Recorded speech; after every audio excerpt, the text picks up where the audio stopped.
రాజ్యసభ సభ్యుడు BJP MP GVL Narasimha Rao విశాఖలో సంక్రాంతి సంబరాలు నిర్వహించేందుకు ఏర్పాట్లు చేస్తున్నారు. Andhra university engineering college ground వేదికగా ఈ నెల 12వ తేదీ నుంచి 15వ తేదీ వరకు 4 రోజుల పాటు తెలుగు సంస్కృతి ఉట్టిపడేలా విభిన్న ఆచారాలను ఒకే వేదికపైకి తీసుకొస్తున్నట్లు నరసింహారావు తెలిపారు. రాజకీయాలకు అతీతంగా నిర్వహించి తలపెట్టిన సంక్రాంతి సంబరాల్లో పలువురు సినీ ప్రముఖులు, రాజకీయ నాయకులు తదితరులు పాల్గొంటారని తెలిపారు. అయితే 4 రోజుల పాటు అనేక సాంస్కృతిక కార్యక్రమాలు నిర్వహించడంతో పాటు ముగ్గులు పోటీలు నిర్వహించి బహుమతులు కూడా అందజేయడం జరుగుతుందన్నారు. ఉత్తరాంధ్ర ప్రజలు సంక్రాంతి సంబరాల్లో పాల్గొవాలని ఆయన పేర్కొన్నారు.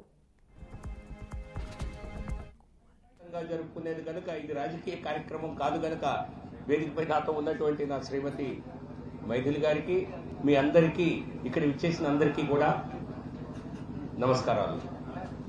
సంక్రాంతి పండుగ అంటే తెలుగు రాష్ట్రాల్లో, ఆంధ్రప్రదేశ్లో, ఈ ప్రాంతంలో, ఉత్తరాంధ్ర ప్రాంతంలో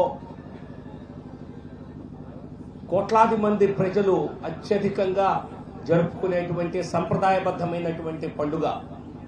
తెలుగు సంస్కృతి, మన ఆంధ్రప్రదేశ్ సంస్కృతి ఉట్టిపడేలా ప్రతి ఒక్క గ్రామంలో జరుపుకునేటువంటి ఒక అద్భుత పండుగ. ఒక రకంగా చెప్పాలంటే ఆ పండుగని అందరికీ వెళ్లి ప్రతి గ్రామంలో ప్రతి ఒక్క కార్యక్రమాన్ని, సంస్కృతిని చూసేటువంటి అవకాశం కలగదు కనుక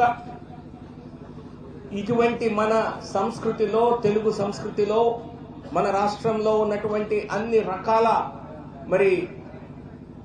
సాంస్కృతిక కార్యక్రమాలు ఏవైతే ఉన్నాయో, తెలుగు సంస్కృతి ఉట్టిపడేలా జరిపేటువంటి వినోదం అయితేనేమో, ఆచారాలైతేనేమో అన్నిటినీ ఒక వేదికపైకి తీసుకురావాలని చెప్పి Andhra university Visakhapatnam engineering college grounds లో దాదాపు 2 లక్షల చదరపు అడుగుల స్థలంలో ఒక గ్రామ వాతావరణాన్ని పూర్తిగా తలపించే విధంగా ఇక్కడ ఏర్పాట్లు చేసి ఇక్కడ అన్ని రకాల జానపద సాంస్కృతిక కార్యక్రమాలు నిర్వహించాలని చెప్పి తలపెట్టడం జరిగింది.